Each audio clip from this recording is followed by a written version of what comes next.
முழுவதுமாக ஈரானிய இஸ்லாமிய புரட்சின்னு சொல்கிறாங்கல்ல, அன்னைக்கு நடந்ததை தான் சொல்கிறாங்க. அதுக்கப்புறம் 1980கள் ஆகிற போது நேரடியாக என்ன செய்கிறாருன்னு கேட்டால் ஆயத்துல்லா கொமைனி நாட்டுக்கு வர்றாரு. நாட்டுக்கு வந்து ஒரு புதிய ஆட்சியை உண்டாக்குறாங்க. அந்த ஆட்சி எப்படிப்பட்டதுண்டா அப்துல் ரஹ்மான், நமக்கு தெரியும். இப்போ நம்ம நாட்டில் வந்து உச்ச பீடம் என்ன, ஜனாதிபதி இருக்கிறாரு, அதே மாதிரி உயர் நீதிமன்றம் இருக்குது, பாராளுமன்றம் இருக்குது. இப்படி 3 நம்ம அந்த சட்டத்துறையை 3ஆக பிரித்து வச்சிருக்கிறோம். அங்கே எப்படி வச்சிருப்பாங்கன்னு கேட்டால் ஜனாதிபதி இருக்காரு, உயர் நீதிமன்றம் இருக்குது, இதுக்கு மேலே யார் இருக்காண்டா ஆயத்துல்லா அலி காமனி இருக்கிறாரு. இப்போ காமனி, அப்போ பழையவர் ஹுமைனி, ஆன்மீக தலைவர். ஆன்மீக தலைவருக்கு ஜனாதிபதிக்கு மேலாகவும் பேச இயலும், நீதித்துறை சொல்லுகிற சட்டங்களை மாற்ற இயலும்.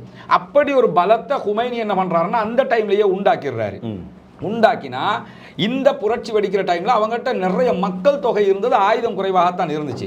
அமெரிக்கா என்ன பண்ணுறாங்கன்னா, இன்றைக்கி நீங்கள் சவுதியை எடுத்துக்கிட்டிங்கன்னா சவுதியில் முழுவதுமாக எண்ணெய் எடுக்கிறது யாருன்னா அரம்கோ தான் எடுப்பாங்க. அரபில் பேர் மாதிரி தெரியும் நமக்கு. அரம்கோ முழுவதுமாக அமெரிக்கன் கம்பெனி. அப்போ எண்ணெய் வளங்கள் கண்டுபிடிக்கப்பட்டதோட அமெரிக்கன் கம்பெனிகள் உள்ளே வந்து என்ன செஞ்சிட்டாங்கன்னா, நாங்கள் எடுக்கிறோம் 50-50ன்னு பிரிச்சுக்கிட்டாங்க. இந்த மாதிரி அடிப்படையில் பிரித்ததுனால தான் எல்லா அரபு நாடுகள்லையும் அமெரிக்க கம்பெனிகள் தான் என்ன எடுக்கிறாங்க, ஈரானை தவிர. ஈரானில் எந்த அமெரிக்க கம்பெனியும் எடுக்கிறதுல ஈரான் தான் எடுப்பாங்க. யாருக்குமே அவங்க உள்ள விடலை. உள்ள இன்னைக்கும் என்ன காரணம் சொல்கிறாங்கன்னா, நீங்கள் வந்து தொழில் பண்ணுறதா இருந்தால் அவங்கள விட்றோம், நீங்கள் தொழில் பண்ண வரலையே, உள்ள வந்து என்ன சிஐடி வேலை பார்க்குறீங்க, எங்களை உளவு பார்க்குறீங்க, அதனால உள்ள விட மாட்டோம்னு அவங்க இருக்கிறாங்க.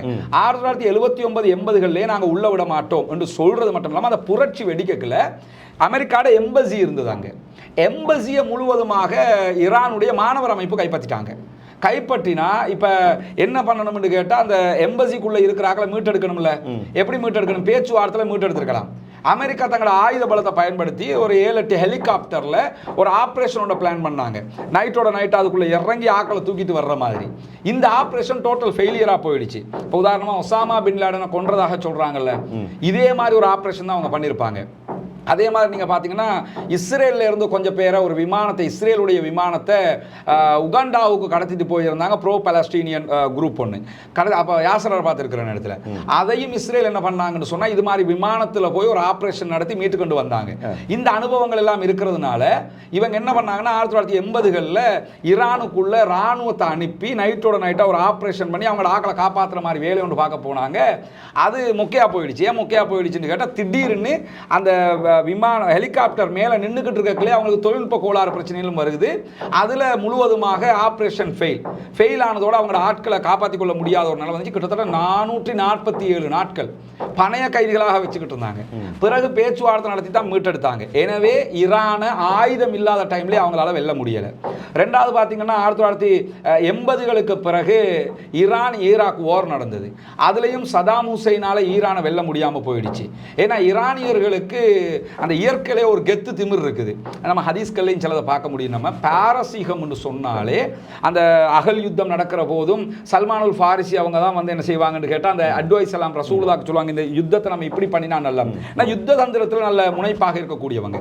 எனவே அதுவும் அவங்களால செய்ய முடியாமல் போயிடுச்சு. பிற்பட்ட நாட்கள் ஒரு டைமில் என்ன பண்ணுவாங்கன்னா ஈரானுடைய ஒரு விமானத்தை, அதாவது பேசஞ்சர் விமானம், அது பயணிகள் விமானத்தையே அமெரிக்கா ஏவுகணை தாக்குதலில் அழிச்சாங்கன்னு சொன்னால் இப்போ அதுக்கு பழி வாங்கணும்ல.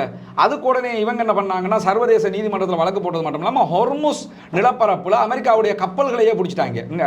ஹொர்முஸ் நீர்ப்பரப்பில் அமெரிக்காவுடைய கப்பல்களே பிடிச்சிட்டாங்க. உலகத்தை நீங்கள் எடுத்துக்கிட்ட உலக வரைபடத்தை எடுத்துக்கிட்டிங்கன்னா சில லாக்குகள் இயற்கையாகவே அமைஞ்சிருக்கு. உதாரணமாக ஈஜிப்டில் இருந்து செங்கடலுக்குள்ளே வருகிற அந்த பார்டர் ஈஜிப்டுக்கு சொந்தமாக இருக்குது. அவங்க அந்த கனலில் வச்சு தான் வியாபாரத்தை பார்த்துக்குருவாங்க. அதே மாதிரி நீங்கள் லெபனானுக்கு மேலே போனீங்கன்னு சொல்லி சொன்னால் ஆப்பிரிக்காவை சுற்றி வரணுமாக இருந்தால் மொரோக்கோ வாசல்கிட்ட மொரோக்கோ ஸ்பெயினுக்கு நடுவில் அந்த இடத்துல ஒரு லாக் இருக்குது. அவங்க அதை மூடிட்டாங்கன்னா அதில் வர முடியாமல் போயிடும். இப்போ செங்கடலில் பாபல் மந்தபில் எல்லாம் பிடிச்சிக்கிட்டு இவங்க அடிக்கிறாங்கல்ல, அந்த இடம் வந்து யெமன்ட கண்ட்ரோலில் இருக்குது. அதே மாதிரி ஹொர்முஸ்ங்கிற ஒரு நீர்ப்பரப்பு இருக்குது. அது எங்கே இருக்குன்னு கேட்டால் நான் ஏற்கனவே சொன்னேன், ரைட் சைட் ஈரான், லெஃப்ட் சைடில் நீங்கள் எடுத்துக்கிட்டீங்கன்னு சொன்னால் பஹ்ரைன், UAE, குவைத்து இதெல்லாம் இருக்கும், கத்தாரெல்லாம் இருக்கும். இந்த கத்தாரா இருந்தாலும் பஹ்ரைனா இருந்தாலும் UAE இருந்தாலும் கடல் வழியாக யார் கப்பலில் பிஸ்னஸ் பண்ணுறாலும் ஹொர்முஸை தாண்டி தான் போகணும். இந்த ஹொர்முஸ் ஒரு சின்ன ஒரு 3 கிலோமீட்டர் கேப்புக்குள்ளே என்ன பண்ணியிருக்கிறான்னு கேட்டால் ஈரான் எப்பொழுதுமே நீர் கண்ணி வெடிகளை வச்சிருக்கிறான். நிலத்துல கண்ணி வெடி இருக்கும்ல, அது மாதிரி நீர் கண்ணி வெடி இருக்கு. அவன் பட்டனை அமர்த்தினா வெடிச்சு போயிடும். இந்த மாதிரி ஒரு பெரிய பயங்கரமான நிலையில் அப்பல இருந்து வச்சிருக்கிறதுனால தங்களுடைய பயணிகள் விமானத்தை அழிச்சதுனால என்ன பண்ணாங்கன்னு சொல்லி சொன்னா ஈரான் உடனடியாக அமெரிக்காவுடைய கப்பல்களை சிறப்பிடிச்சிட்டாங்க. பிடிச்சி நாங்கள் தரமாட்டோம்னு சொல்லி பிறகு அதுலேயும் பேச்சுவார்த்தை நடத்தி நஷ்ட ஈடு கொடுத்து தான் அமெரிக்கா வெளியே போனது. இப்படி நீங்கள் வரலாறு நெடுகளை பார்த்தீங்கன்னு சொல்லி சொன்னால் அமெரிக்கா ஈரான்கிட்ட தோத்துருக்கே தவிர ஈரான் அமெரிக்காட்ட தோக்கலை. இந்த நிலையில தான் கடைசியாக ஈரானுக்கும் அமெரிக்காவுக்கும் நடந்த பெரிய ஒரு பிரச்சனை என்னன்னு சொன்னால் காசிம் சுலைமானி என்கிற ஈரானுடைய இராணுவ தளபதி, இன்னைக்கு இருக்கிற நவீன ஈரான் இருக்குல்ல, இந்த ஈரானை கட்டமைச்சவரே காசிம் சுலைமானி தான். காசிம் சுலைமானி மாதிரி ஒரு ராணுவ தளபதியை நீங்க எங்கேயும் பார்க்க முடியாது. இப்ப சவுதி அரேபியாவோட ராணுவ தளபதி யாருண்டாவது யாருக்கு நினைவு இருக்கா? இல்ல. அது பாகிஸ்தான் ராணுவ தளபதியை பர்வேஸ் முஷர்ரஃப் இருக்கிறது நமக்கு தெரியும். அதுக்கு பிறகு வந்து ஆட்சியாளராக அவர் மாற நமக்கு தெரியுது, இல்லன்னு நமக்கு தெரியல. இந்த மாதிரி ஒவ்வொரு ராணுவ தளபதிகள் ஃபேமஸாக இருக்க. காசிம் சுலைமானி எப்படின்னு கேட்டா அல்லாஹ் அவருக்கு கொடுத்த ஒரு அறிவு தான் நவீன ஈரானை கட்டமைச்சவர் மட்டும் இல்லாம வெளியே சொல்லாம அந்த ட்ரோன்கள் தயாரிப்பு கிட்டத்தட்ட சர்வதேச ஆய்வு பிரகாரம் ஈரான்ட்ட 1300 வெரைட்டிஸ்ல ட்ரோன்கள் இருக்கிறதா சொல்லப்படுது. 1300 ட்ரோன் இல்லை, 1300 வெரைட்டிஸ் ட்ரோன்கள் இருக்கிறதா சொல்லப்படுது. நவீன கப்பல்கள் இருக்கிறது.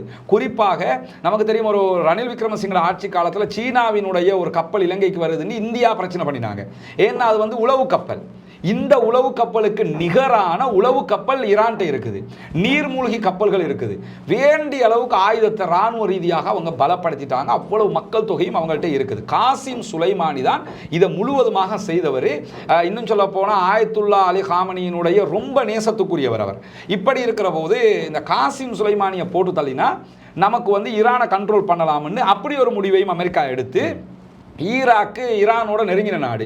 சதாம் ஆட்சிக்கு பிறகு, சதாம் வீழ்ந்ததுக்கு பிறகு இவங்களும் ஷியா அவங்களுக்கும் ஷியாயிசம் இருக்கிறதுனாலையும் ஒரு நெருங்கின தொடர்பு இருக்கிறதுனால என்ன செஞ்சாங்கன்னு கேட்டால் அவங்களோட பேசி நீங்கள் காசிம் சுலைமானியை ஒரு நிகழ்வுக்கு ஈராக்குக்கு கூப்பிடுங்க அப்படின்னு சொன்னாங்க. இவங்களும் கூப்பிடுறாங்க. இப்போ காசிம் சுலைமானி ஈராக்குக்குள்ளே போனால் என்ன ஆயிடுச்சுன்னு கேட்டால் ஈராக்கில் ராணுவ தளங்கள் இருக்குது அமெரிக்காடு.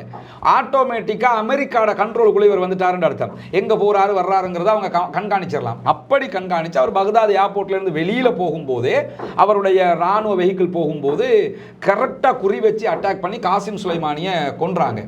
இதில் திருப்பி ஈரானுக்கும் அமெரிக்காவுக்கும் இடையில பெரிய பிரச்சனையாகி அமெரிக்காவினுடைய ராணுவ தளங்கள் இருக்கு ஈராக்கில், அதையெல்லாம் அடிச்சு நொறுக்கினாங்க ஈரான். அப்போவே அடிச்சு நொறுக்கினாங்க. ஆனால் அமெரிக்காவால் ஈரானுக்குள்ள ஒன்றை கூட நம்ம சொல்லுவோம் ஒரு தலைமுடியை கூட பிடுங்க முடியாது, அதை கூட செய்ய முடியாமல் போயிடுச்சு. இது கடைசியாக ஈரானுக்கும் அமெரிக்காவுக்கும் இடையில நடந்த சண்டை.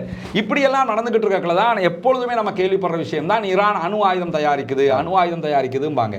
இந்த மாதிரி ஈரான் அணு ஆயுதங்களை தயாரிக்குதுங்கிற பிரச்சனை வரும்போது 2015 டொனால்ட் ட்ரம்ப் ஜனாதிபதியாக அந்த முதல் தடவை இருக்கிறதுக்கு முன்னாடி என்ன செய்கிறாங்கன்னா அமெரிக்காவும் ஈரானும் ஐரோப்பிய நாடுகளும் இணைந்து ஒரு உடன்படிக்கைக்கு வர்றாங்க. என்ன உடன்படிக்கைக்கு வர்றாங்கன்னு சொல்லி சொன்னால் அவங்க 3 பங்காக இருப்பாங்க. உதாரணமாக அமெரிக்கா ஒரு புறம், அதே மாதிரி ஜெர்மன் ஒரு புறமாக இருக்கிறாங்க, 3வது யூரோப் கண்ட்ரிஸ் இருக்கிறாங்க, 4வதாக ஈரான் ஒரு ஒப்பந்தத்துக்கு வர்றாங்க. என்னன்னா அணு ஆயுதம் தயாரிக்க கூடாது, நீங்க அணுவை செறிவூட்ட கூடாது என்கிற ஒரு ஒப்பந்தத்துக்குள்ள வந்தாங்க. அதை அவங்க ஏத்துக்கிட்டு கையெழுத்து போட்டுட்டு வந்துட்டாங்க.